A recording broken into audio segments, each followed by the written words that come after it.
Taped from New Jersey, it's the SNL Nerds, the show where two comics from New Jersey nerd out about Saturday Night Live. I'm your co-host, John Trumbull. And I'm your co-host, Darren Patterson. And together, we fight crime. That's right, out here on these dirty streets. Yeah! That's right. We drive around in a Lamborghini, hot red.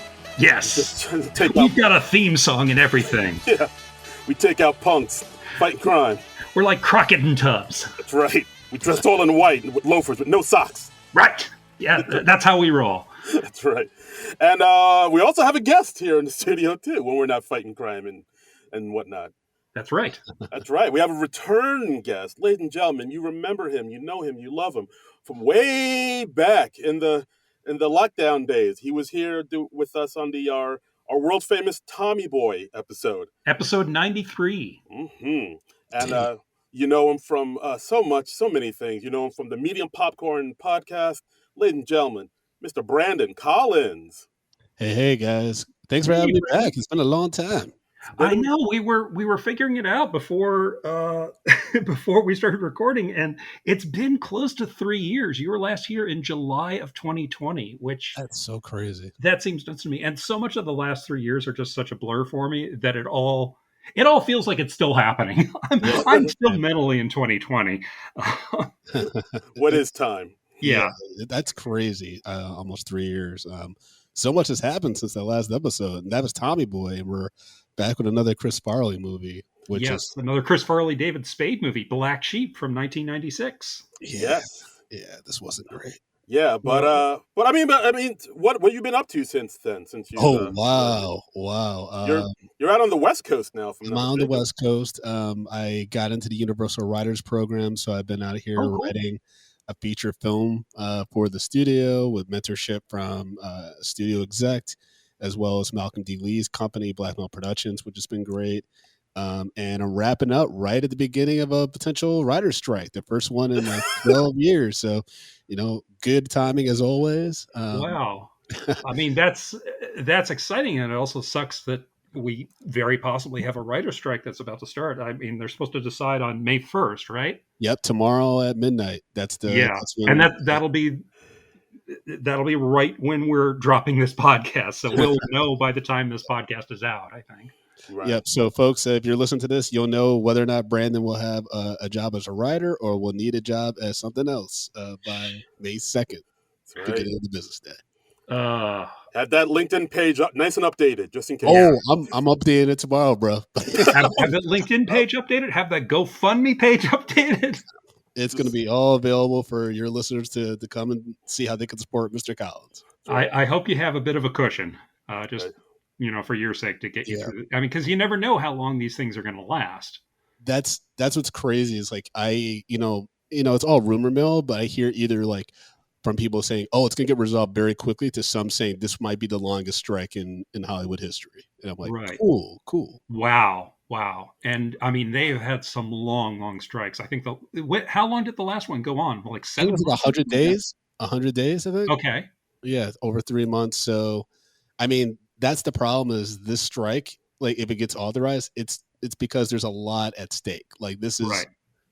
There's fundamental things that need to be changed for writers to continue having a career and to be able to sustain themselves. And it's all contingent on whether or not the streamers are willing to give up the data that's needed for things to be fair to writers. And I don't think they will because of, protections of stock and all that stuff. I think it's going to be, unfortunately, a long haul, or you're going to see like some fractured negotiations. I don't know. I'm just speculating because I'm, an outsider looking in right now. Now, Brandon, the main issue is like streaming revenue. Is that right? It's residuals. For TV writers, it's mostly residuals. And then, of course, like, mini rooms, the amount of episodes per season have dwindled down. And then because of the way that streamers are set up, writers don't get the kind of residuals that they used to. This is also impacted actor pay as well as, deals that directors get. So it impacts everybody, and just the writers happen to be first up to the table to try and negotiate. Right. But yet the streaming has fundamentally changed everything. For viewers, they think, obviously it's probably for the better, especially given like, what we went through, we're still going through with the pandemic. But For creatives, it's definitely been worse Yeah. for us, especially in regards to how much work we put in and how much we actually get out of it at the end of the day. Yeah, I mean, I follow a number of writers on Twitter, and I've seen like little bits and pieces about their concerns, and also like just kind of correcting misapprehensions of and the main one is like, we're not as rich as you think we are. Yeah. Mhm. Yep. Exactly. Yeah. Yeah, and for the reasons you state is it's much more typical for even a cable station or a streamer to make just like 8 to 10 episodes instead of 26. So Exactly. And then, I mean, this is going to impact everybody. If there's a writer's strike, I mean, it's even going to impact y'all. Think about it. You're not going to get any new SNLs for a while. oh yeah, Yeah. we know, we are aware. You We know? are, yeah. Like, I mean, I think we've talked about it before. Like, the next episode of SNL is supposed to be the Pete Davidson hosted one, and as of this recording, we don't know if it's going to happen or not. Oh my God. That'd be so like unfortunate. You know, I mean, just because Yeah. he did do, I don't know if y'all heard him on the John Barenthal podcast, but he talked about how like being on SNL, especially during the later years, was like really weird because they would make fun of him sometimes during the cold open. I heard some of that stuff secondhand. I didn't Yeah, know that's he's where it like, this is originated. yeah, he's like, guys, I'm on the show. Like, you know, it's hard for me for you guys to make fun of me. And then the next sketch, I'm supposed to be playing Joe Schmo, like for laughs or something. Right. And he talked about how difficult that is. So for him to be coming back to finally host, and then it's potentially during a riot strike where no one can do the work, I think it's just that's a bit sad, you know? Yeah. Yeah, Yeah. I mean, it was actually like surprising to us when we heard he was going to come back to host, because it always seemed like Pete had like a love-hate relationship with the show. Like, I mean, I know Mm, he likes Lorne and he likes some other people on the show like Che and whatnot. yeah. But then there's also the things like you talked about where there were kind of his like dating life, and a lot of his stuff was fodder for the show, and I guess it affected him more than he let on. So, and Mhm. I mean, we kind of saw that too, especially like during his last year of the show, where he was like kind of barely on it. Like he was kind of He fucking seemed very checked out the I last mean, very, yeah. but wasn't that because like Lauren was trying to hold on to a lot of people before like the 50th anniversary or something? Like I heard that he was a lot more lenient with like the flexibility and scheduling than he had been in previous I seasons. think that was part of it. I also know that like some people like I think AD Bryant Kate, and yeah and Kate and Cecily, they all said that they basically like left later than they would have because of the pandemic. They kind of Mm, wanted to yeah, wait until the yeah, show was back to normal yeah. before they left. yeah. Yeah, and it is true what you said. It seems like Lauren is definitely more lenient about letting the cast do other things and pursue other creative pursuits.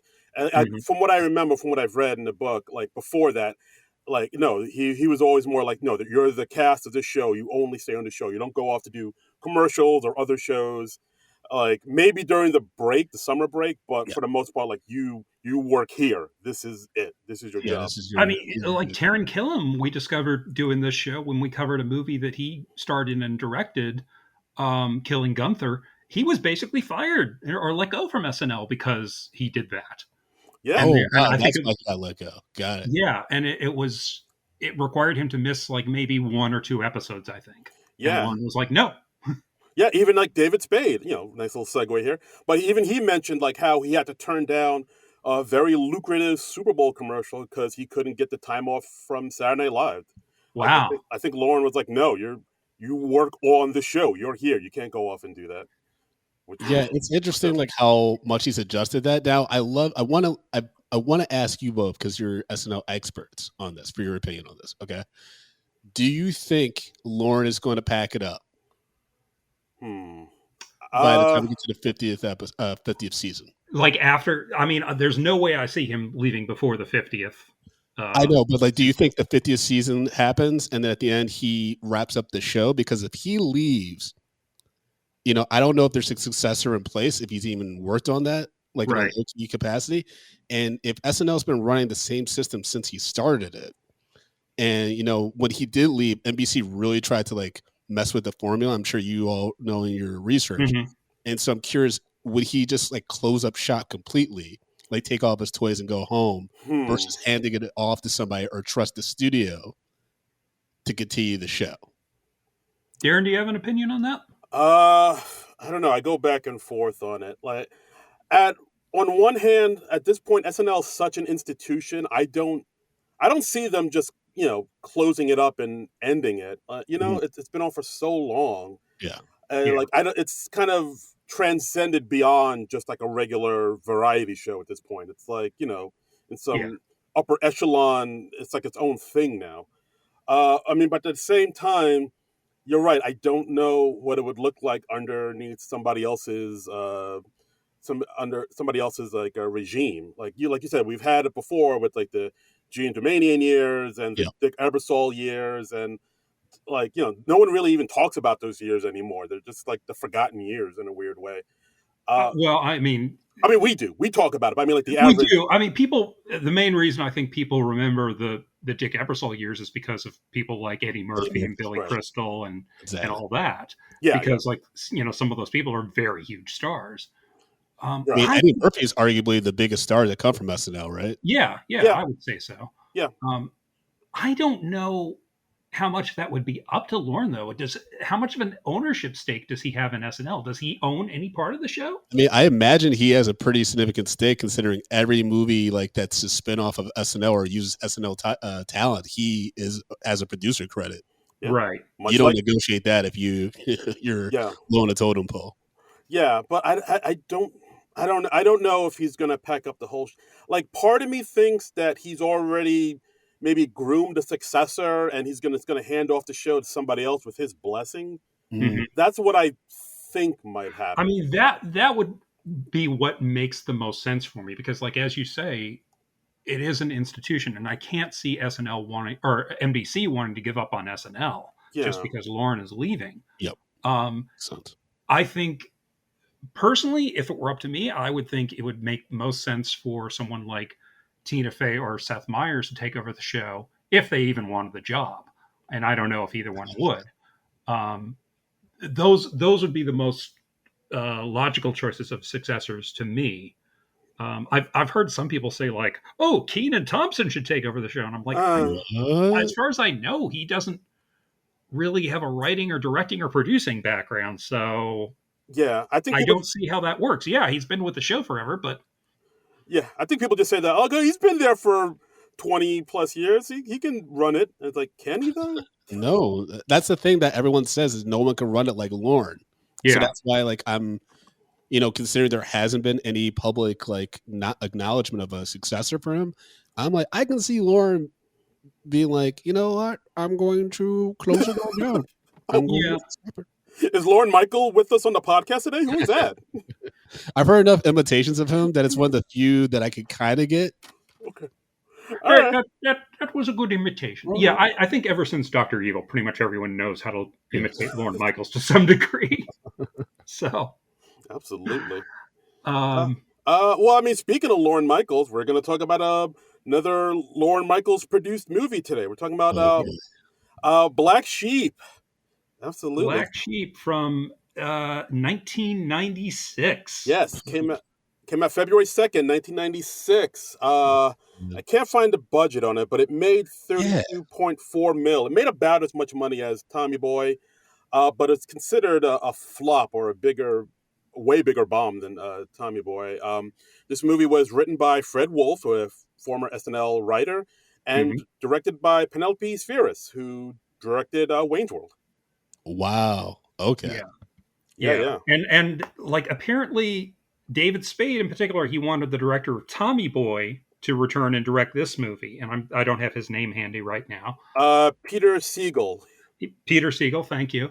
And he wasn't available, so Lauren got Penelope Spheris because she had directed Wayne's World, which was the most financially successful SNL spinoff movie. So, yeah, I mean, Lauren, he's the puppet master. He controls things. Yes. And you know what? I just wanted to note that the movie poster for this with, David Spade in front and then Chris Farley kind of tumbling down from a banner in the back, it's got that Lorne Michaels trademark of the blue, cloudy skies with Mm. the white puffy That's clouds. such a We thing. discovered Yeah. that apparently, like every movie that Lorne Michaels produces, he wants blue skies and puffy clouds on the poster.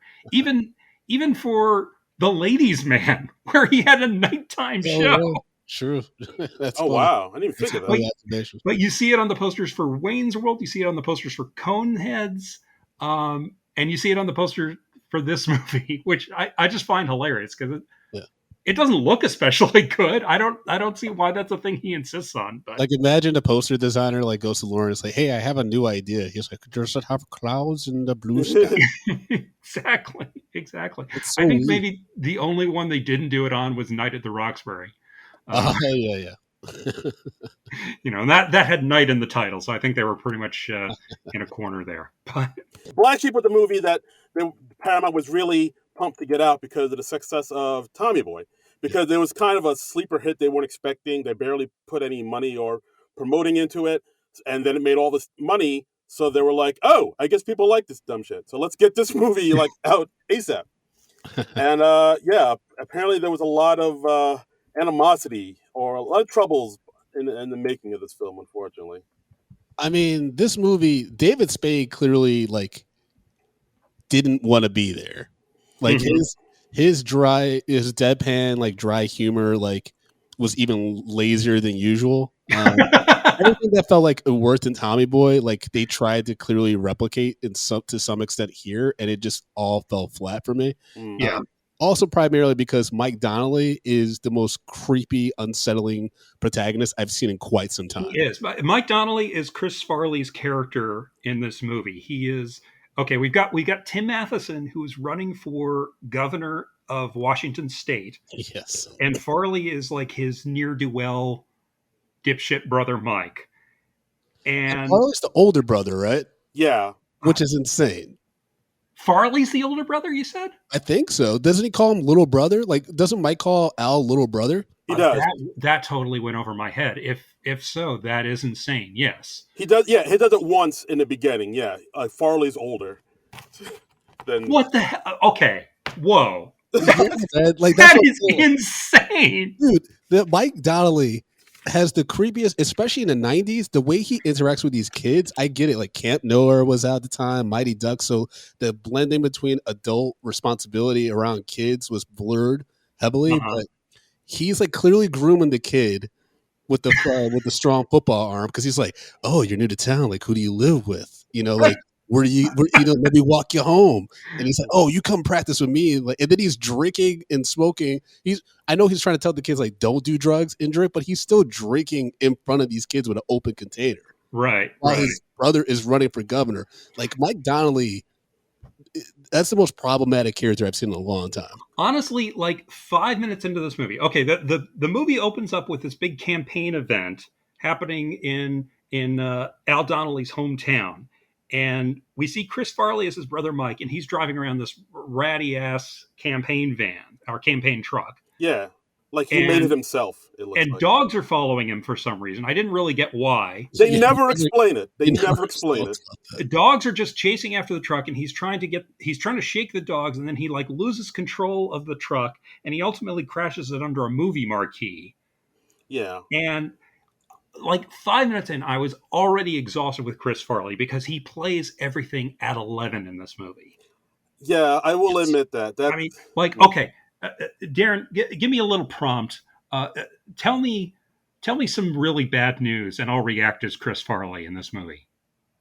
Just any bad news? Any bad news? Okay. Hey, looks like the Baskin Robbins is out of chocolate ice cream. Oh no! The Baskin Robbins is out of chocolate ice cream. Oh! I. Okay, now give me some really good news. Oh, hey, the Baskin Robbins. They just got in some more chocolate ice cream. Oh! The Baskin Robbins just got more chocolate ice cream. Oh! That is how he reacts to every fucking thing in this movie. I will. That is true. He does. Chris Farley does a lot of screaming and flailing around.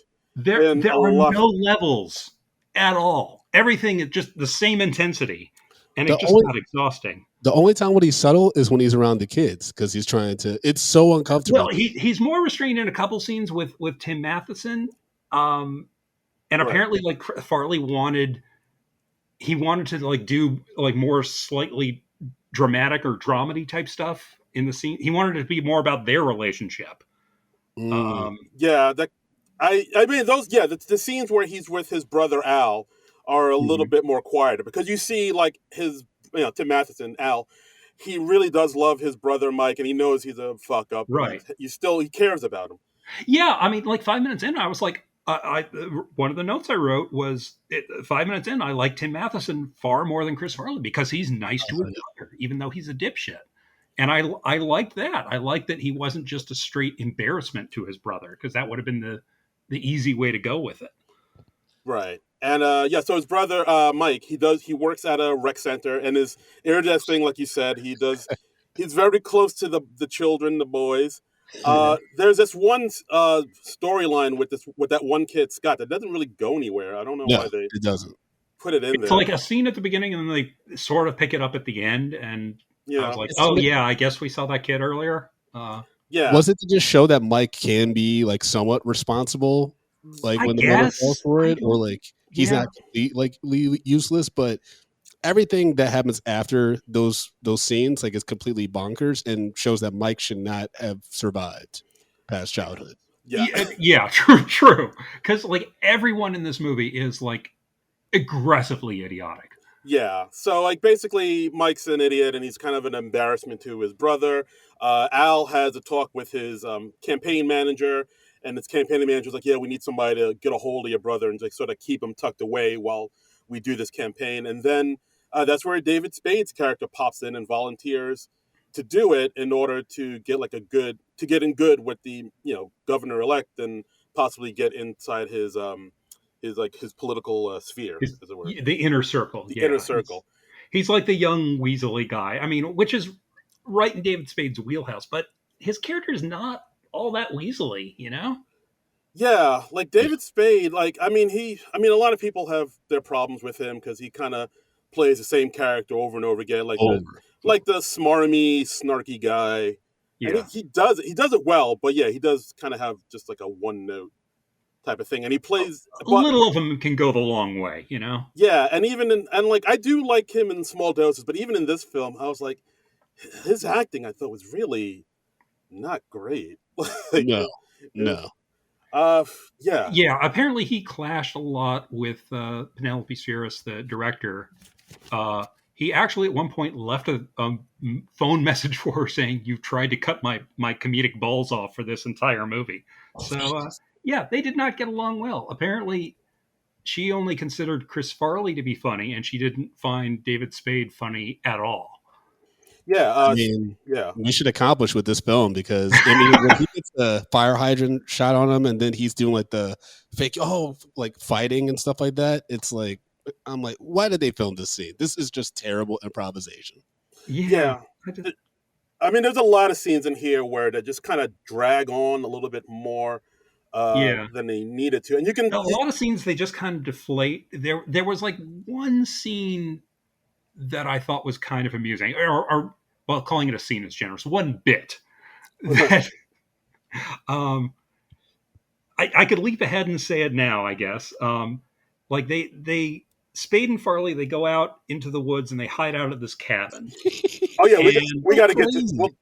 we'll talk about how they get to the yeah, cabin. we'll talk about it. But at one point, the cabin gets like partially knocked over by this boulder, and so it's like at an angle. And they have a scene like late in the movie where Spade and Farley are talking to each other in the cabin, and then at the end of the scene, they cut to a wide shot of the two of them, and they're both standing at like a 45-degree angle inside the cabin. I was like, okay, that's funny, that's cute. Yeah. I didn't see that coming. That's about the one thing that really amused me in this movie. Yeah. That's a cute bit.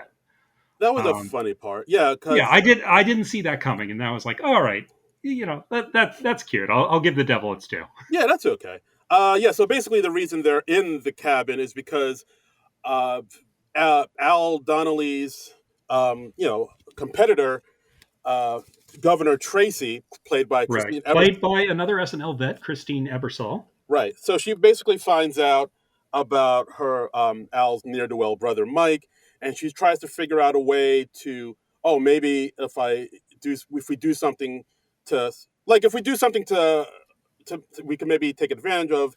his ne'er do well brother, who they sort of compare Right. to Roger Clinton at one point. Like maybe that we'll get a bump They in say the he's like Billy Carter, Roger Clinton, and some third person all rolled into one. Yep. exactly. So they try to figure out a scheme on how to use this ne'er do well brother to their advantage. And when they said that, I thought, oh, they'll probably like put him in some type of situation that he can't resist, and he'll screw it up, and then they'll take pictures and put it in the newspaper, something like that. Right. I did not expect for the governor to get two state troopers to commit arson and burn down the rec center and frame Mike for it. Does that seem like overkill? A little bit, a little bit. And then on top of that, they committed voter fraud. That's the thing. It's like the end of this movie is so batshit crazy because between that, those crimes of the governor, as well as Mike taking the gun from a cop and then holding David Spade hostage, Right. right? It's like everyone's going to jail, including the mayor, the governor elect. Like Yeah. everyone's going to jail, right? We kick everything up about 20 notches at the end. Yeah.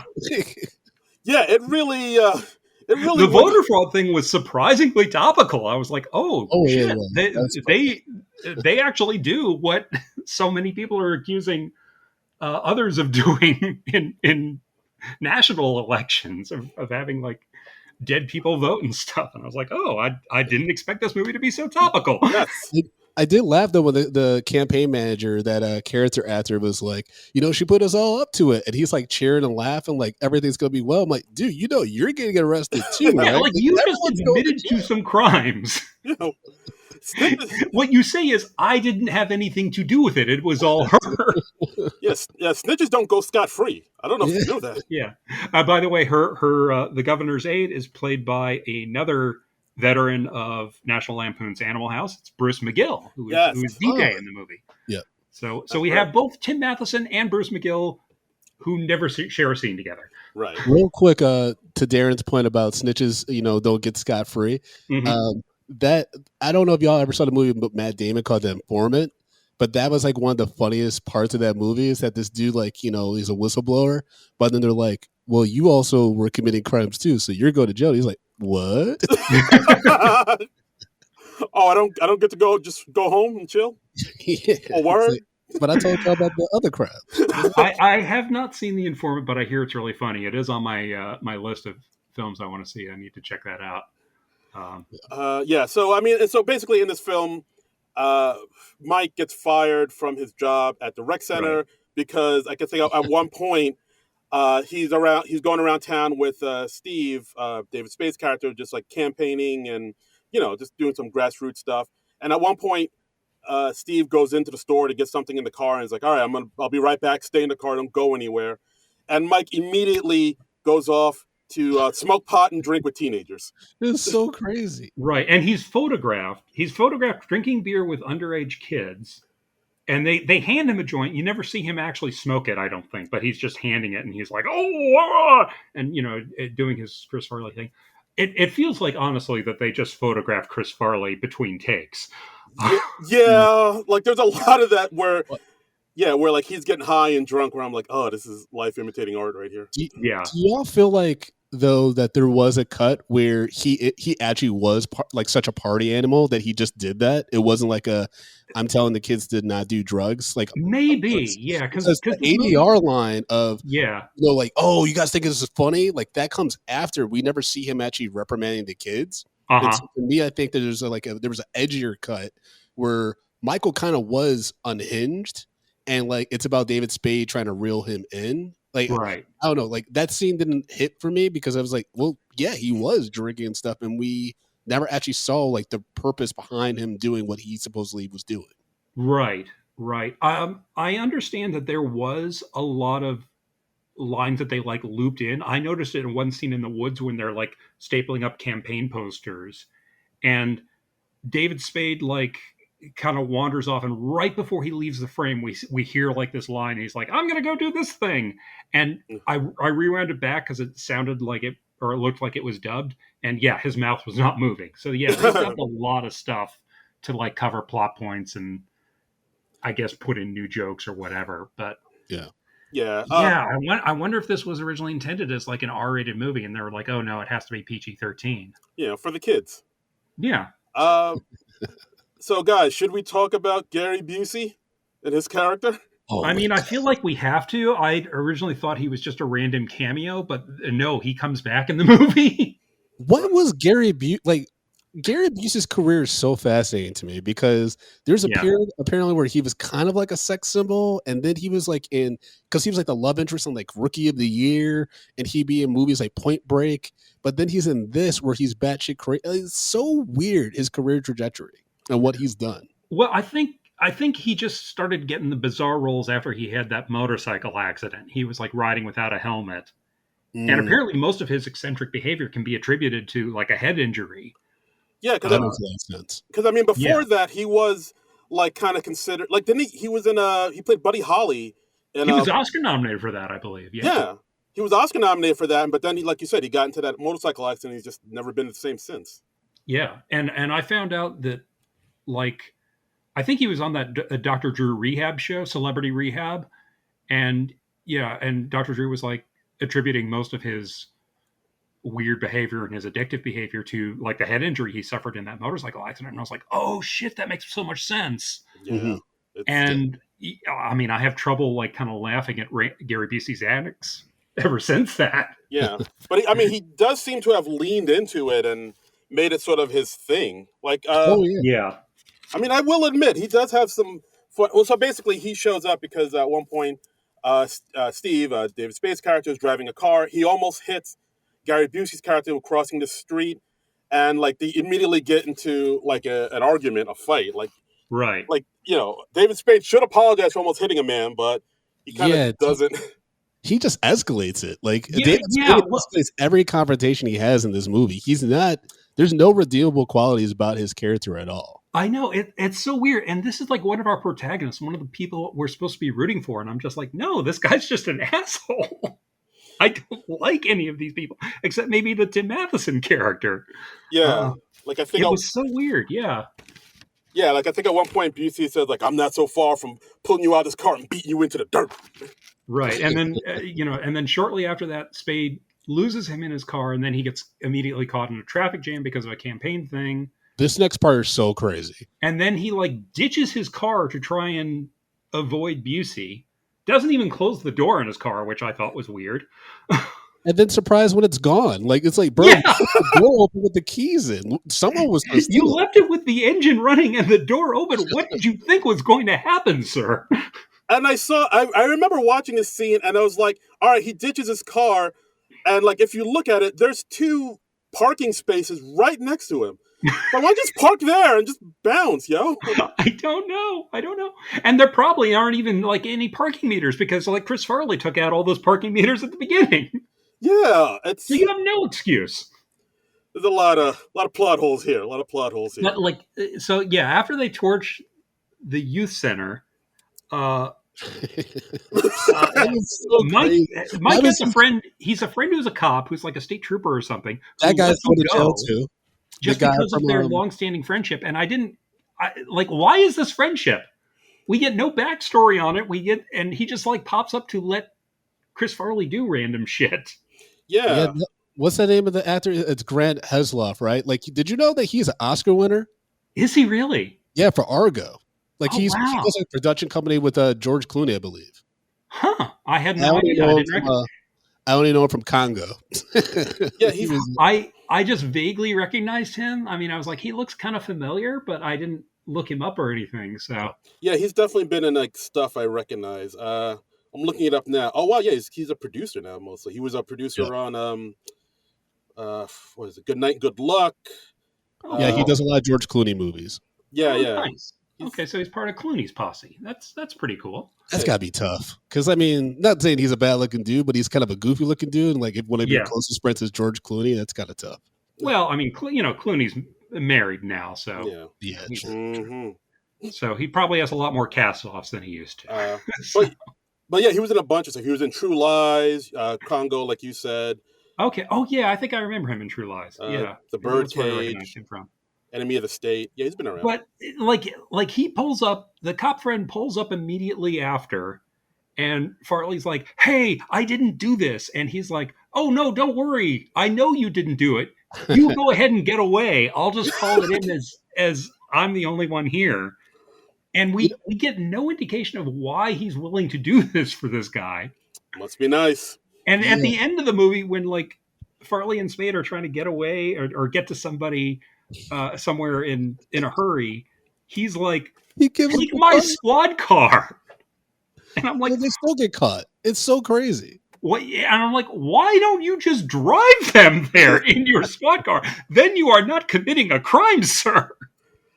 Yeah, because when they speed off, it's like, well, eventually they're going to track them down, and they're going to find out, oh, Mike, you're best friends with the cop whose car was supposedly missing. So Right.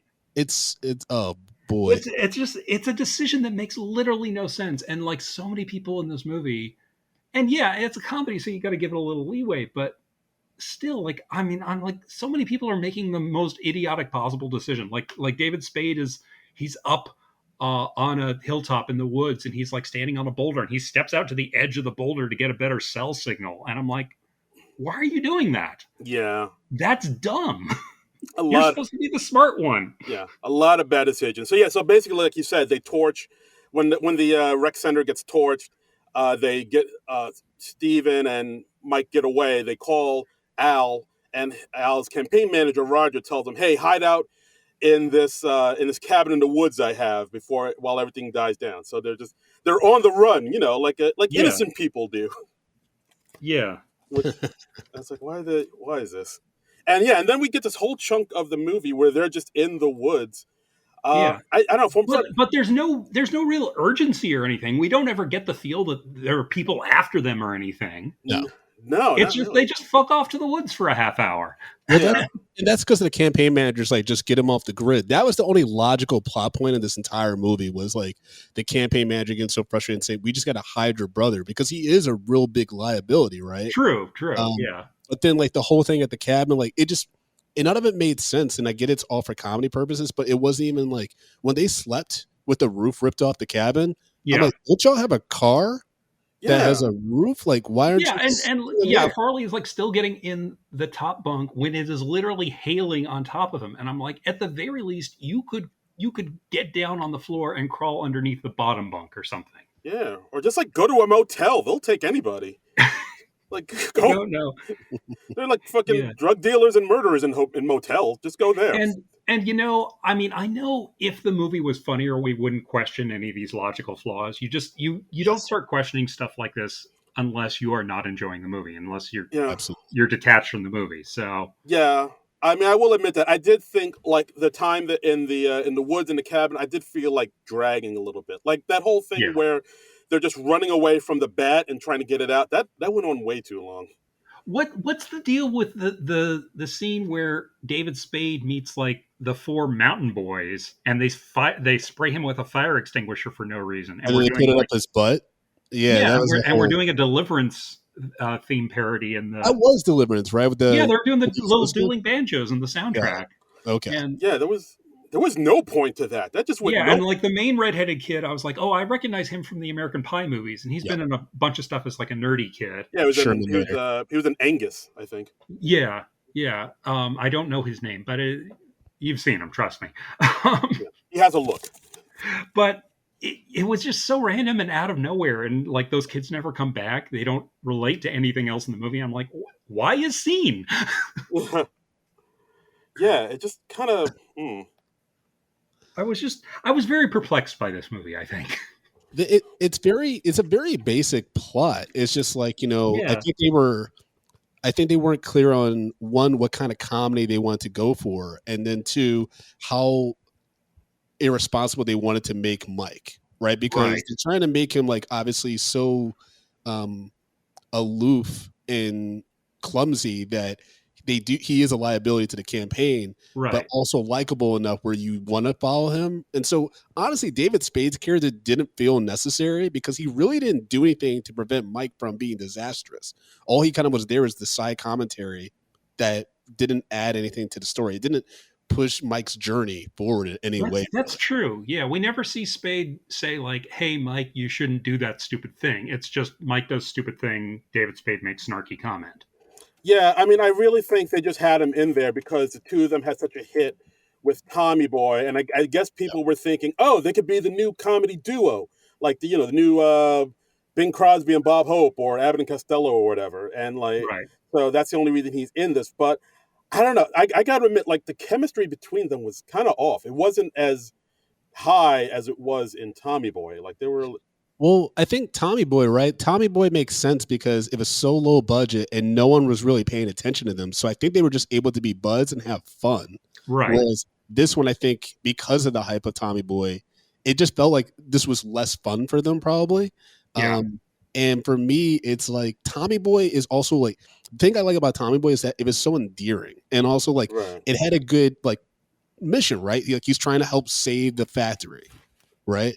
Whereas this, it's like, do I care enough about the brothers' campaign for governor? Because we don't even know what his platform really is for me No. to invest They in. never identify the parties of either one Exactly. of the candidates. Exactly. So it's like, well, I don't care enough about the brothers' campaign and whatever he might do as governor to care about how Mike is impacting that campaign. Therefore, I have no real stakes in this story. So if the Uh, comedy's not hitting, then I'm just checking out for even yeah. an hour and a half. Yeah, I think Honestly, it's been so long since we've watched Tommy Boy on the podcast. Like Tommy Boy has mainly faded in my memory over the last 3 years. Uh, And like going into this, I was like, was it in this one or in Tommy Boy where they had that gag where we find out David Spade's wearing a toupee? So like for that was most of the Tommy movie, yeah, most of the movie, I was like, wait, is this a scene where that happens where they're driving around?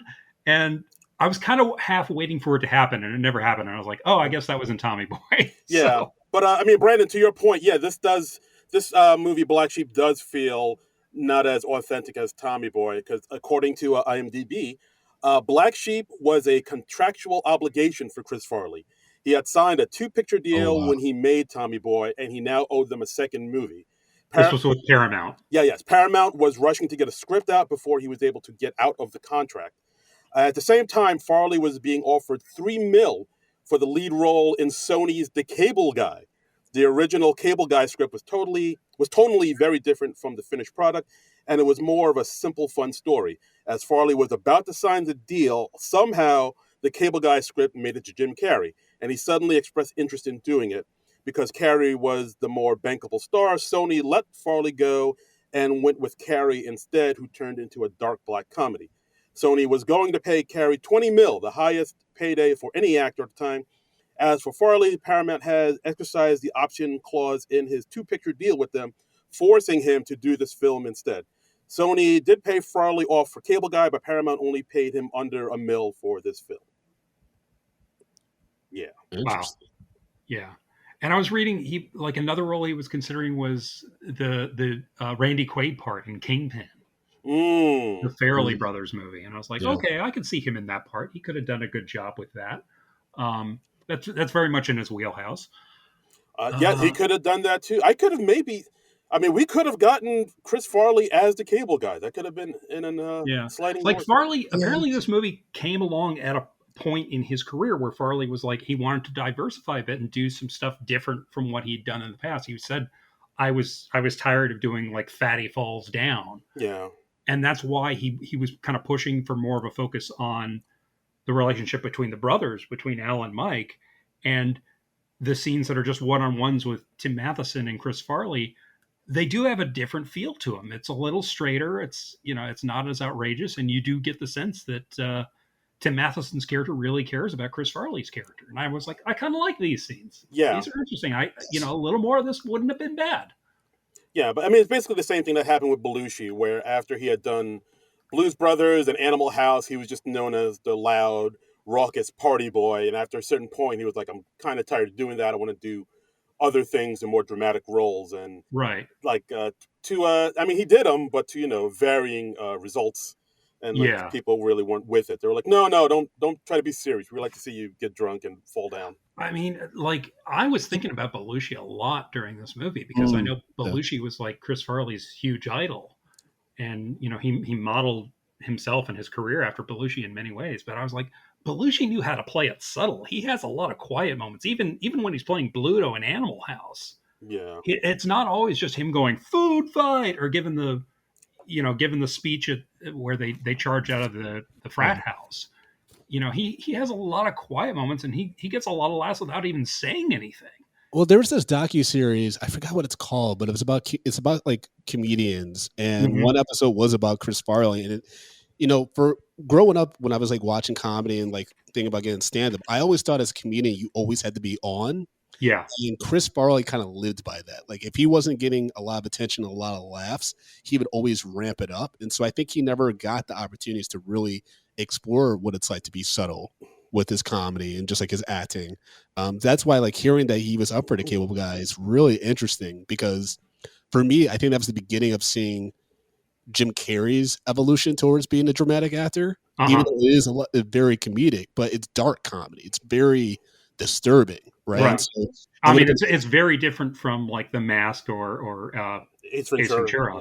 Yeah. exactly that's why it bombed at the time. But I think it would have been interesting to see how Chris Farley would have taken that. I think it would have probably changed quite a bit. But I could see Chris Farley playing off of Matthew Broderick more similar to how his chemistry with David Spade was than Hmm. Jim Carrey Matthew Broderick, which always felt kind of odd, but it works on repeat viewings, I think. But at the begin, like when the first time I saw it, I remember being like, these guys have weird chemistry. Yeah. Yeah. Absolutely. Yeah. Wow. Can we talk about the Rock the Vote rally in Seattle? Yeah. Let's talk about this. So Oh, basically, boy. at this point, they're still hiding out in the cabin in the woods.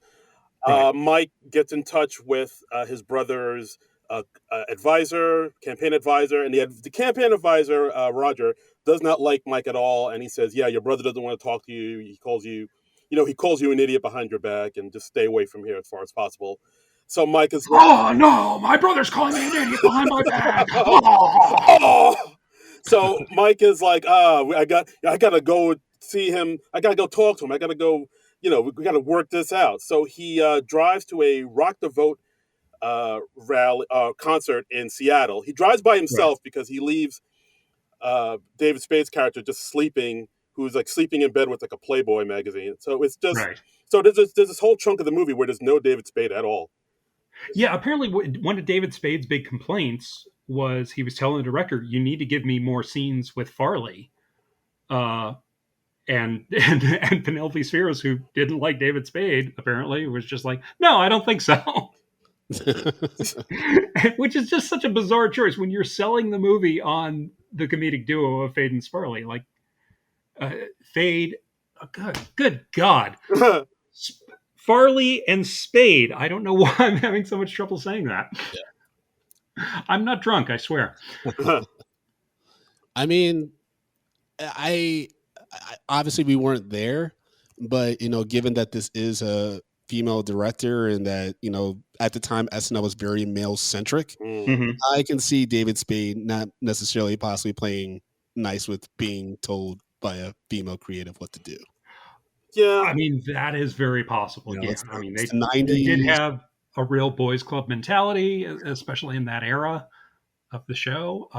So yeah, I can see that happening. yeah. So basically, like you said, Penelope thought Farley was way more talented than Spade. And speaking to Farley's official biographer, she said, I don't think I've ever smiled at anything David Spade's ever done." I mean, that's pretty definitive. Yes. Something Spicy. happened. Something happened probably during pre-production that immediately turned her off. That has like a I was forced to work with this person energy. Yeah, That's I oh boy. That's but a the weird thing is like what Darren, what you were saying about how Farley wanted to do the Cable Guy more, and oh God, I was reading about the writing of the script. Apparently, Fred Wolf he had to write it by a particular date because they were trying to avoid the last possible day where Chris Farley could reject the movie. Right, right. Fred Wolf, he did punch up on Tommy Boy. Right, right. So they gave him the job of writing this movie. The studio told him deliver a finished script by midnight on Sunday, the last day Chris was contractually allowed to get out of the movie. If I didn't have a finished script, any finished script, they were going to sue me. So Fred Wolf wrote 45 pages in a weekend and dropped the script off at Paramount 15 minutes before his deadline. Um, that sounds like the very essence of half-assing it. well, I mean, that's from a studio standpoint. I mean, as someone Yeah. that has had to write a lot of pages in a short amount of time. That is not easy, and so Yeah. the fact that he was able to get anything together, I mean uh, that it's is impressive just from a physical standpoint that he wrote Yeah. that much in a weekend. Yeah, I mean, And apparently, yeah, like, litigation's a strong motivator. yeah, and true. cocaine. And apparently, like, David Spade was kind of instrumental in Farley doing this movie Oh boy. because, like, apparently Farley and Spade met before, when Farley was kind of deciding, and he was kind of hinting like, you should turn this down so I could go do the cable guy instead. And David Spade said like, well, I'll just read the script and I'll let the script decide if I want to do it or not. I'm just going to decide solely on the script. And Spade apparently liked the script, so then Farley was stuck. Yeah, Gosh. that's And yeah. so, which is so bizarre because like uh, David Spade has like relentlessly badmouthed this film. I remember him coming out on some awards show where it might have been an SNL thing where he came out and said, "Oh yeah, we did two movies together. Yeah, one named a funny one named Tommy Boy, and then Black Sheep." Yeah, I mean, I think this film, like you said, is like kind of the start of them not being on the best terms, like because of that, Yeah. what you mentioned. And also, according to IMDb, there was a little bit of tension between Farley and Spade while shooting this movie, because David was best friends with model actress Laurie Bagley, who was the skinny dipping woman in Tommy Boy. When he later introduced Laurie to Chris, they all hung out together. But after filming Tommy Boy, her and Chris started getting very close, which led them to dating. This made Mm. David very salty as he was interested in her too. Not to mention, he found out about their relationship on accident as they were going out behind his back. Farley and Spade didn't really hang out much anymore after Black Sheep because Farley was beginning his downward spiral into drugs and hanging out with sketchy people that David didn't like. Listen, I would not put it past David Spade, especially knowing that like Chris Farley had an offer out for 3 mil to do a cable guy, doing some manipulation to getting Chris Farley to commit to this over anything else. Because let's be honest, like, at the time, was David Spade really an in demand actor, comedic actor, the way that Chris Farley was? Um. No, I don't think so. Well, by You this know what I point, mean?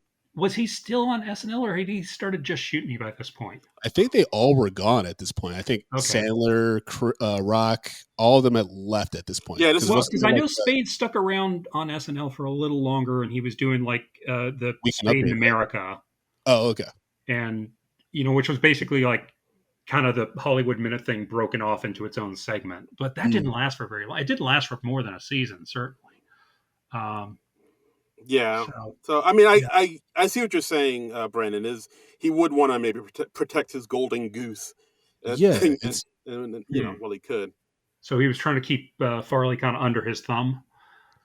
I mean, maybe, I don't know. It's just like, I think when you think about those two, especially at this time, and like around 95, 96, Farley definitely had more options, I would think, available to him Yes, True. Yeah. absolutely. to jump on versus Spade. And if Spade's like, well, the biggest sell for this movie is our chemistry. Like, I imagine the film is dead if Farley walks, right? Because they're not going to be like, let's just find someone to go with David Spade and make this movie work. Right. So, Right. when And you and know it that, sounds like Farley certainly had more options career wise than Spade did. Because I don't, I'm not reading anything about David Spade having other projects to choose from. So maybe for Spade, this was it. Maybe, maybe. But yeah, I'm sorry, John, I cut you off. So what did you want to say about the Rock the Vote concert? That's those. Well, okay. So like Farley gets in to the Rock the Vote concert by disguising himself as a security guard. Yeah, and we see his Chris Farley's two brothers in the scene as well. His two real life brothers, Kevin and the other one. Um, I'm not going to look up his name. Uh, but and they like immediately accept him as a security guard, but he like clearly doesn't have the same ID badge and lanyard that everyone else, including the security guards, have. And I'm just like, how is everyone in this movie so dumb? He has the same hat, John. He has a security guard hat. He has a hat and he has the windbreaker. and I will admit, and I did laugh at the scene where he was belittling or yelling at the some contra goers that were getting really agitated with the security guards. right. Like, I'll twist your head off and slam it on the floor of a nightmare you can't imagine. I mean, I think that would have been funnier if we hadn't seen him at that level for most of the rest of the movie. I'll give you that. Maybe it's just Because again, everything at the same intensity. It's like, dude, you got to modulate that performance. Or I don't know if this is Farley's fault. It could have been the director's fault. I mean, who knows? Maybe they just played the most extreme takes that Farley did, and he did some wonderfully subtle work that was nuanced and would have gotten him an Oscar nomination. Who knows? I don't think there was any subtle like reading of "Kill Whitey." I think we got to talk was about supposed that. to be- Okay, that was supposed to be first off, crazy. Chris is the Farley. band that he ends up in the room with, was that a real band? I don't believe so. I think that was just like so basically he gets So back. just random black dudes then. Yes. He Okay. He goes backstage, tries to find his brother. He walks into a dressing room full of like a reggae band, and of course they have weed, and of course They all have weed and dreadlocks. Yes. Yep. Reggae band. And I think they're all wearing tie-dye. Yes. Wagwan. So Yeah. so he hangs out with them, and of course he smokes weed with them and eats up all their chicken wings. And I will admit, like, but they like him. He hangs out with them. It was, I mean, just so stereotypical, man. And he's like talking to them, like, hey, wait a minute. All right, so I'm Whitey, I'm the man, and you're victims of like a racist, tyrannical, oppressive society. Well, that sucks, bro. You know what? I'm gonna talk to somebody about this, get this straightened out. Like, I thought that was kind of funny. I mean, it was just such a bonkers scene in an already completely off the rails movie. Yeah. And then when he shouts out "Kill Whitey," it's like to John's point, how stupid are the people in this movie? Because if he knows he's such a liability at this point, which he does to his brother's campaign, he should have the wherewithal to be like, to this all-white audience, should I yell out "Kill Whitey"? You know what I mean? Like, it's well, and also, okay, he gets on stage because the band Mudhoney, it's the real band Mudhoney, who they meet Mike backstage, and he introduces himself as Mike Donnelly, and the people in Mudhoney, they say, "Oh, you're the candidate. Here, we'll drag you on stage so you can speak to the people." Right. They just hear the last name and assume, oh, you're the guy running for office. Okay. Yeah, they're there for Donnelly. He's running for governor. Okay, let's drag him. Okay, I'll go with you for that. But then we see a cutaway. News coverage is identifying him as Al Donnelly, and we see like Tim Matheson at his campaign headquarters, and he's like, "Huh?" And I'm like, how are the people who work for the news at a Rock the Vote rally stupid enough to identify Chris Farley as Tim Matheson? Spreading fake news, John. Fake news. I just also it kind of weirds me out that one of the guys in Mudhoney has like short hair and glasses, and everybody else had long hair. I was just like, why did Rivers Cuomo just wander on stage and join this band? Yeah, that weirded me out a little, but that's neither here nor there. Yeah, grow your hair out, nerd. You're in a rock and roll band. I just like, everyone in the band should have either short hair or long hair. That's right. Damn it. There's no in between. No in between. But yeah, like, so he's on stage, he's screaming things like voting kicks ass. You got to fight for your right to vote. And the audience loves it. Right. He's just recycling phrases. I mean, he even says, I have a dream at one point. Yeah. That's one small step for man, one giant, I have a dream. Yeah. Yeah.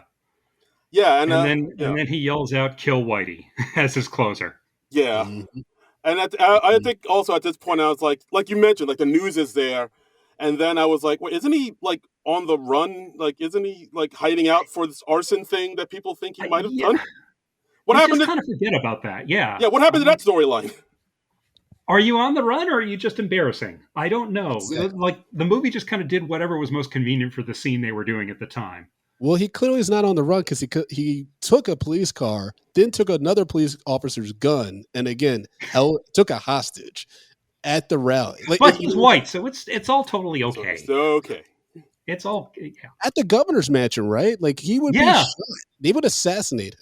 Yeah, that's true. That's true. Yeah. I mean, there were assassins. Yeah, there were. Her security was dropping the ball. Yeah, they would have lit him up like a Christmas tree. Yeah, true. Yeah. So I mean, at this point, he gets off stage, and his brother Al's like really embarrassed by him. So just stay out of the way, and he's really dejected. Then he goes back to the cabin, and I think it's voting day, but they want to see the final debate.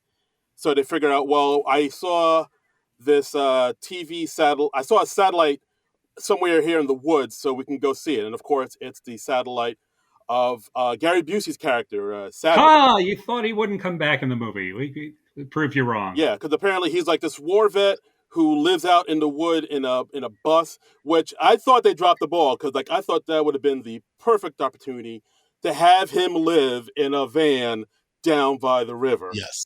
Yes. Like I thought that was going to come into play. That could have been cute. It was right there, guys. It was right there. But when you're right, you're right. Yeah. I mean, come on, what are we doing here? But yeah, Busey's character isn't in the bus, so they just go into this man's home to watch TV. Yeah. They just like break in. Again, white, so totally okay. It's all right. Yep. Oh boy, this is. And then when they're watching the election returns, Farley is like, hey, and he adds up the returns for his brother and for the governor.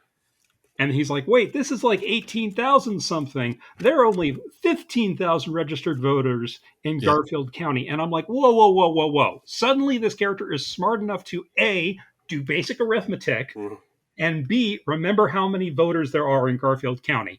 And literally nothing in this movie before this has led me to believe that either of those things would be true. Yeah, they're trying to make him seem like he's a savant, but he definitely isn't. Because at least in Forrest Gump, there was hints like, he can kind of figure some stuff out. Whereas with Mike Donnelly, the whole time you're like, how was he alive? Yeah, exactly. You should have put like a rock through your head by the time you were 12. Yeah. I mean, there's one scene in this movie where he like when he meets Steve for the first time, Mike accidentally slammed his thumb in the trunk of a car. The very next scene, he slams his tie into the trunk of a car and the car drives off. So it's like, he's constantly getting things caught in car trunks, apparently. Oh, no, I'm caught in a car trunk. Yeah. Yeah, so at this point, it's like you said, it seems like the picture of him setting the rec center on fire finally gets to the news. And what took them so long? I don't know. It's been like days. I don't know why they're just... I don't know why that photographer was just sitting on his ass. Did it take him a long time to develop them, or what? He worked for the governor's campaign, by the way. I didn't realize that he was like a separate dude that was just like, plotting his own payday or something. Yeah, I mean, I think they do explain that, John, because there's that one scene where the photographer, the paparazzi, walks up to the Governor Chrissy Ebersol, and he says, "Hey, Governor, look, I got pictures of your men setting the rec center on fire. And I got pictures that look like Mike set it on fire. So you give me the right amount of dough, I can get the right picture out to the press." Okay, then I take back that criticism. This movie is flawless. But then I thought, well, how does he know those other guys that set the place on fire? How does he know those guys are the governor's guys? They could just be like some random dudes that set the place on fire. Well, Sparley... Damn it. Sparley and Spade, they spot them behind the governor during one of her press conferences, and they're both in uniform. Yeah. And Chris Farley goes, "Oh, no, those were the two guys. They weren't in uniform, but they were the guys who set the rec center on fire." So. Right. Yeah, and then so they look into it, and they find out that Governor Tracy won, Al lost. And then they give the tally of who voted in what county. Like you said, he sees that the numbers are off, and he goes to like the courthouse, and he looks at the people in the county, and he finds out, hey, wait a minute, these people are dead and they voted. This is voter fraud. So then, of course, he has to go down to the. I thought that was so funny, just because of we've been hearing that claim of voter fraud for like ever since the 2020 election. Yeah. So I thought it was funny. They literally had dead people voting in this, and I was just like. Has the Trump campaign just seen Black Sheep a lot? Mr. Trump, have you seen the movie Black Sheep? Because I think we have a way of wrapping this election wide, nice and up. So they decide to go to the celebratory governor's celebration dinner. They, of course, take their buddy's cop car, who just hands it over. Again, I'm scratching my head over that. That's so weird. It's so... Yeah, the buddy's cop car who just happens to have 2 canisters of Nas in the trunk Yeah, because cops cars like to get all fast and furious on the road, I guess. Oh, that was so crazy. Like, and yeah, and the the tanks of nitrous oxide, they spring a leak when they're being chased by the cops, and they get high. Um, and and then later they get a boost and they get away from the cops that way. But they're supposed to be leaving this other cop car in the dust. But then they cut to a shot of the two of them behind the wheel, and you clearly see the other cop car in the background not losing any ground. oh boy. It's that should be receding in the background. Have the other guy slow down at least. It I was mean, very lazy. Absolutely. it was so lazy. I was just like, Yeah. blue screen it for crying out loud. I mean, I know they're going fast by just us running the film fast, but come on, throw us a bone here. Yeah. Yeah, so then they get to the celebration where the governor is, happily accepting the win, and Mhm. Mike and Steve are there trying to figure out how they're going to get to the stage in order to call out the governor. Uh, Mike gets his belt caught on the top of a satellite on top of a news van somehow. Oh no, my belt's caught on the yeah, He whatever. does so much flailing around and screaming in this film. It's He Yes. does. He does. and then it's like you said at this point where and before this they give Gary Busey's character a call telling him where they're going to be at because they might need him for backup, I guess. Yeah. And yeah, so this is the point they figure out the way to get to the stage is to grab a cop's gun and hold David Spade's character hostage and threaten to blow his brains out unless he gets to speak on the stage. And that's where, like, for me, like, this movie has a lot of like the same like beats as like an Ernest movie. Uh-huh. But this is where it differentiates itself because Ernest would never take a gun and threaten harm to another person, let alone someone he's been spending most of the movie with. And so for me, that's when I was like, what's going on here? What's the end game for Mike here? I Because in reality, it's not going to be a happy ending. no. I wonder if like maybe somebody had just watched Blazing Saddles and they were like, "Oh, that scene where where Cleveland Little pulls the gun on himself is really funny. Let's do that." Yeah, it's a whole different thing, man. Whole different vibe. So yeah, so we have Mike going up to the stage, and at this point also Gary Busey's character comes in with a rocket launcher, apparently holding everybody hostage. I think at one point Busey's character would be like, "Hey, Mr. Thundermaker here is going to start barking fire unless you have my man say what he's got to say." Again, another person that should be arrested. Yes, yes. Yes. He served his country, Brandon. Have respect for our vets. And so they revealed that a couple of the names on the registered voters are his grandfather, something or other Savage, and the governor stupidly says, "And we're proud to have his vote." And then they reveal that his grandfather died in like 1918 during World War One, Yeah. and then his father died in World War Two, and yet somehow they both found the time to vote in the election. Yes. So like the jig is up. She gets exposed.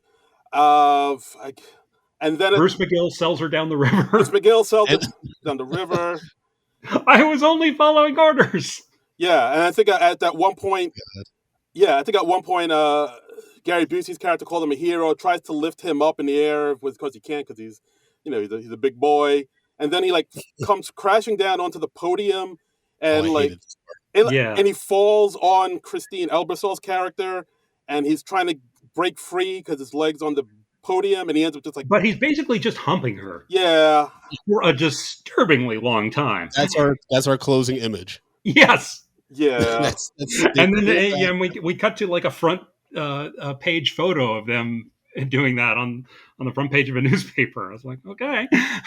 and don't they say something about like a recount or something like that? But for me, I wrote down, I was like, well, there should be a whole new election because his Yeah. brother should also be disqualified as well because no matter what, Mike did some crazy shit.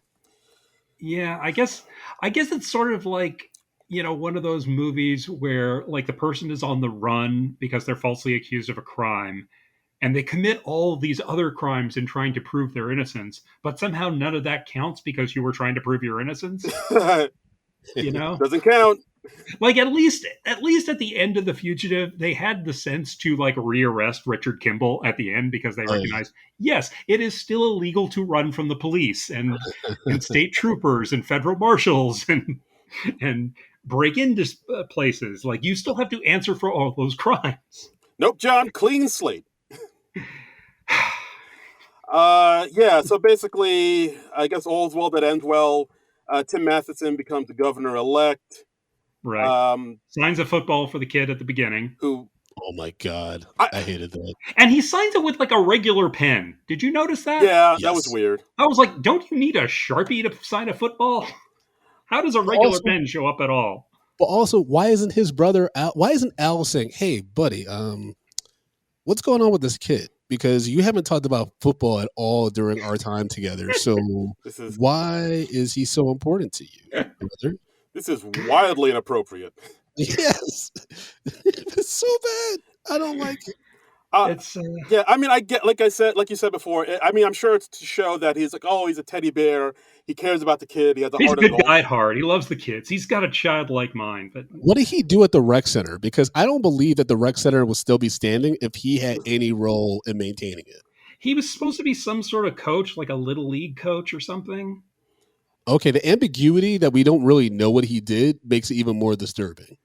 This movie's very vague about a lot of things. Indeed. I mean, Yeah. like what is Chris Farley's job? What is David Spade doing during the long stretches of the movie where he just disappears? What? Yeah. Why is movie?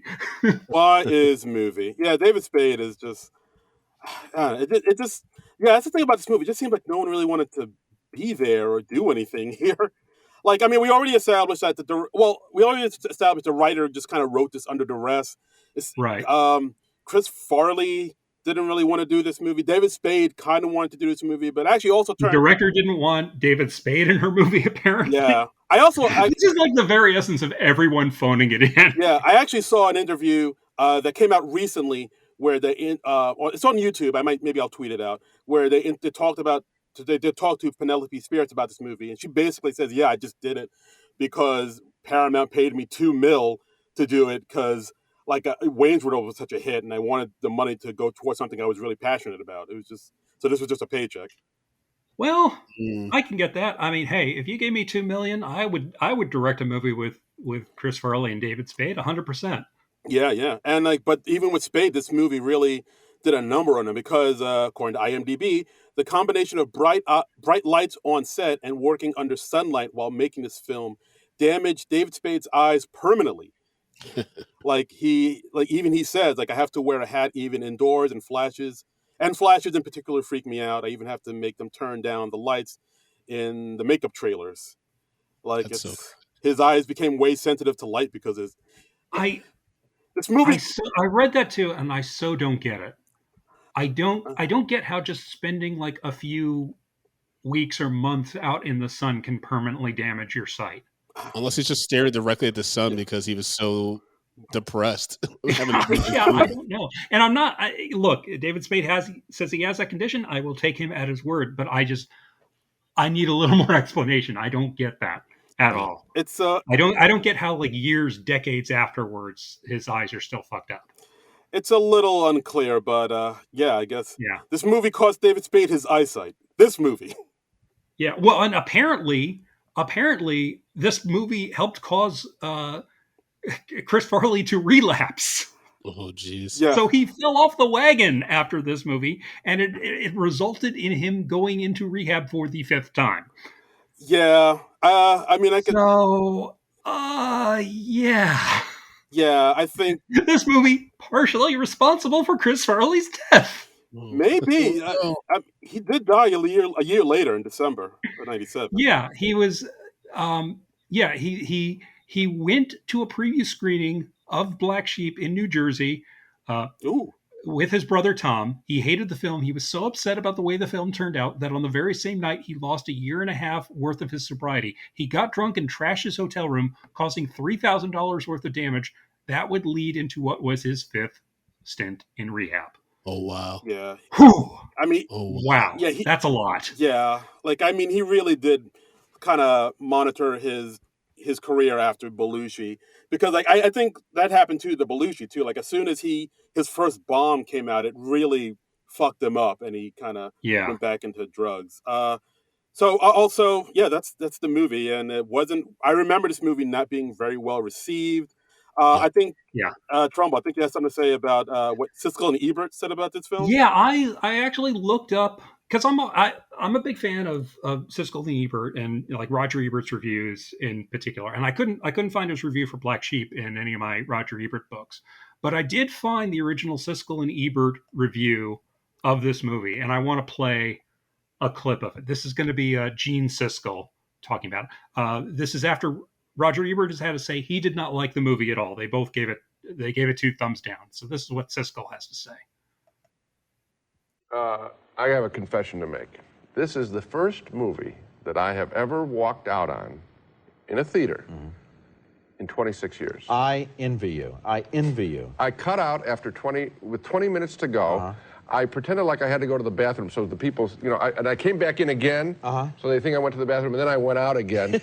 I was trying to fake out, in case people, because we should never do this. I left It's okay to do it if you say you did it. I did. That's why I have to say it. I did it with $1 Million Duck in 1969. Yeah. This stunk. Yes. Chris Farley is not funny. No. I knew John Belushi. I knew John Candy. He's no John Belushi or John Candy. No. He's a bad actor. Yeah, but on the other hand, he doesn't have a chance with this script, which is totally... I have never seen him be funny with any script. Okay, well, maybe He just runs around, screams, and rolls on the ground like a fat man. This movie is very, very bad. Terrible. So yeah, Gene Siskel hated this movie so much that he walked out on it. Where he says, quote, Chris Farley is not funny. I know John Belushi. I knew John Candy. He's no John Belushi or John Candy. That's tough, man. Yeah. I mean, I don't think he's wrong, though. I think, both Belushi and Candy had a greater range than Chris Farley ever showed or got to show in his movies. I mean, Chris... Yeah. Yeah, and Roger Ebert, who also gave it a thumbs down, they gave this movie 2 thumbs down, way down. And Ebert says, not only one of the worst comedies he's ever seen, but one of the least ambitious. It doesn't even feel like they're trying to make a good movie. That is tough. Yeah. But a few weeks later, when they reviewed Happy Gilmore, Ebert kind of tried to defend Farley, and he kind of walked it back, saying that Siskel was a little too hard on him, and he believed that with the right script, Farley could be good in a film. So... I agree with that. I truly think that too. Yeah, I think it was that thing where, like, after Tommy Boy was a hit, a lot of people just were just throwing script at Chris Farley, like whether they were good or not, and just figure like people would just come out just to see Farley do whatever, or if you could just throw a bad script at him, maybe Farley will make it funny. But no, like I think he was just hungry for like something good to be in, to like elevate him and what he could do, and I don't know if he ever got that. I don't think he did. Yeah, this wasn't it. This wasn't it. Not good. Not good. Yeah. So Brandon, you're the host of Medium Popcorn. So for those that don't know, on the podcast Medium Popcorn, they rate things small, medium, large, extra large, pretty exceptional for a movie. And if a movie doesn't deserve a popcorn, they put it in the dog shit pile. I listen to his podcast quite a bit. So like, yeah. So in your opinion, what would you rate this movie, Black Sheep? This was 86 minutes. Yes. So I give this 86 piles of dog shit. This was not fun at all to watch. I mean, it's 86 minutes, but it feels like about 16 hours. It felt forever, and then it just like it had all the charm of Tommy Boy was completely gone in this. Yeah. Because I remember, like, when Darren and I were talking about what movie to watch, and I remember being like, "Oh, we could do Black Sheep," but I also remember not liking it. And then the whole time it was just me just pulling my face and just looking at the clock and hoping that my pain would be over soon. Yeah, I was checking the time several times during this movie. I was like, okay, I'm only a half hour into it. Yeah. Okay, it's we got it like 40 minutes ago. Oh, okay, it's just a half hour to go. Okay, just 5 more minutes. I can make it through 5 more minutes. Yeah, like this film, I sort of see little sparks of a good movie in there, but it's just like no one really cared enough to make this a good movie. Like we said, the writer Yeah. kind of wrote it under duress. Director just was just a paycheck. The studio was just putting it out to make more money. Spade and Farley weren't getting along, and they just did it Yeah. to do it. No one really cared about this film, Yeah. and I mean, you I feel it. agree. You feel it. I think you could make a good movie out of this premise of, a politician running for election who's got an embarrassing relative along the lines of Billy Carter or Roger Clinton. That's potentially a very funny movie. This wasn't it. Yeah, So yeah, they dropped the ball on this one. this was this was the bummer. This was to be the last Spade Farley movie we'd get. It ended on quite the low point. Yep. All right. Yeah, because they had like a big falling out after this, and yeah, they weren't getting along. And I don't know if they reconciled before Farley passed away or not. I hope so. Probably not. How tragic stuff usually happens. Yeah. Yeah, I mean, I hope they were able to make amends. I mean, it sucks when somebody close to you dies. Yeah. With and you still have unresolved shit. Yeah. That's because that never really goes away. Yeah, it doesn't. Oh, just to mention something totally random. There's a scene when they first go to the cabin in the woods where they catch a loose bat in the cabin. I just wanted to say I got to do that once in one of my old apartments. Oh shit! You had a bat in your apartment? Not in my apartment, but in the hallway of my apartment. My friend had been visiting me, and he was opening my door out into the hallway.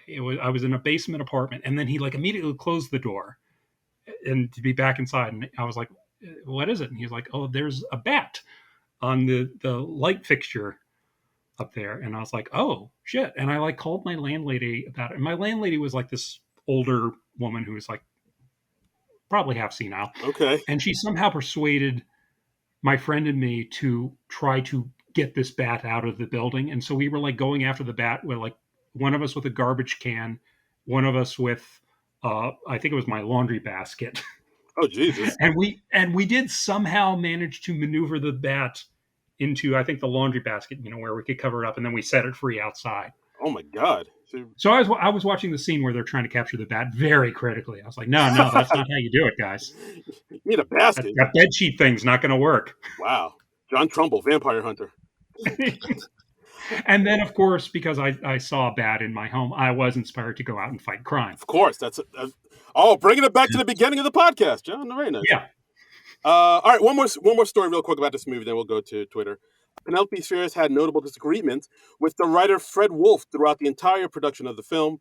There was one point during an early meeting where they were discussing the script with the studio people, and Wolf had pitched a bunch of ridiculously over-the-top scenes. And Spheres told him, "What are you doing? We don't have the money or time, and it's not funny." But producer Lauren Michaels, who was also there, sided with the writer. Sphere was so fed up that she walked out of the meeting and off the picture and had to be coaxed back. Spheres fired Wolf from the film 3 times. And he was hired back twice by Chris Farley and once by Lauren Michaels, then refused to speak to him and finally banned him from the set.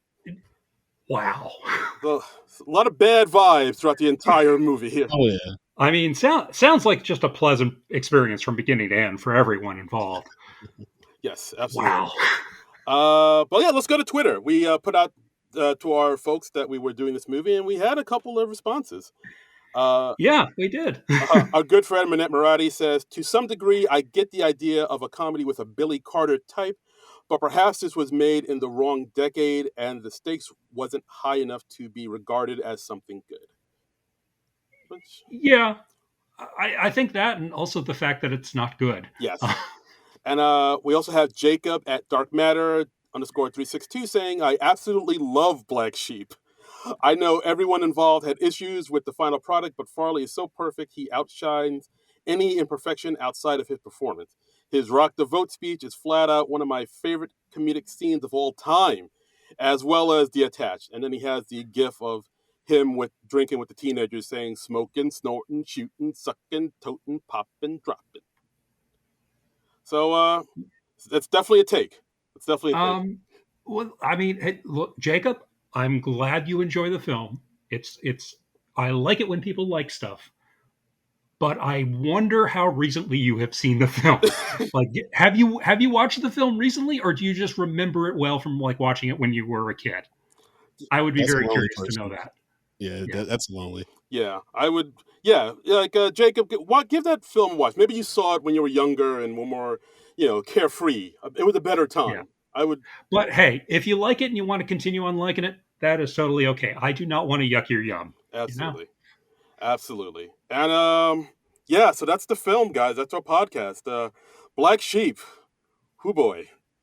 Not good. Not good. Not at all. Not good. Absolutely. But I appreciate y'all having me on the show. I mean, it was fun to talk about. I enjoyed talking about this movie much more than I did watching it. Yeah. Brandon, thank you so much for being on the podcast. Thank you so much. So please, what do you have to promote? Where are you going to be? What are you going to do? What do you have coming up? Yes, where people can find thank you guys so much. Folks, you can follow me at American Collins and all the social media platforms. I have Drunk Black History, which is a show that I host with my friend Gordon Baker Bone, where we talk about Black historical figures and events that have not gotten their due. Our next show is on Sunday, June 18th at the Bell House in Brooklyn. We have in-person and live stream tickets available. It's a brunch show, so it's a little bit earlier than our usual shows. Doors open at 1 p.m., showtime's at 2. You can get tickets for that at drunkblackhistory.com. And also have Media Popcorn, a movie review podcast I do with my friend Justin Brown, where we review movies new and old, and it's a lot of fun. So you can check that out at mediapopcorn.com. And again, thank you guys so much for having me on the show. I really appreciate it. I had a lot of fun. Oh, great having you, man. Yeah. Great having you. Absolutely. Yeah. Thank you. And that's our podcast. As always, you can follow us on Twitter at, what is it again? Oh, yeah, SNL Nerds Show on Twitter. It took me, my brain just went away from me for a minute. I mean, that's okay. Twitter's going to be around for like 10 more minutes. Yeah. So. It's going to self-destruct. It is circling the drain, man. Yeah. You can hit us up at our Patreon at Non-Productive.com. You can follow me on Twitter and Instagram at Darren Credible, DARIN Credible. And you can follow me on Twitter and Instagram at Trumbull Comic. That's TRUMBULL and the word comic. And join us again. Our next episode might be us talking about SNL with host Pete Davidson and little Lucy Vert. Maybe. Who can tell? Yeah, maybe it'll be that. Maybe we'll have to scramble and find some other movie to watch. Maybe we'll just take a week off. Who knows? Yeah. In solidarity with the writers. I mean, we hope the writers get everything that they're after. They certainly deserve it. And, absolutely. Yeah, I always want to see creatives be paid more than mega corporations. So, yeah, 100% in the writer's corner on that. Here. So, I think that's about it. So, we'll see you next week, folks. And until then, nerds out! This has been a non-productive media presentation. Executive producer, Frank Hablawi. This program and many others like it on the Non-Productive Network is distributed under a Creative Commons Attribution Non-Commercial No Derivatives license. Please share it, but ask before trying to change it or sell it. For more information, visit non-productive.com.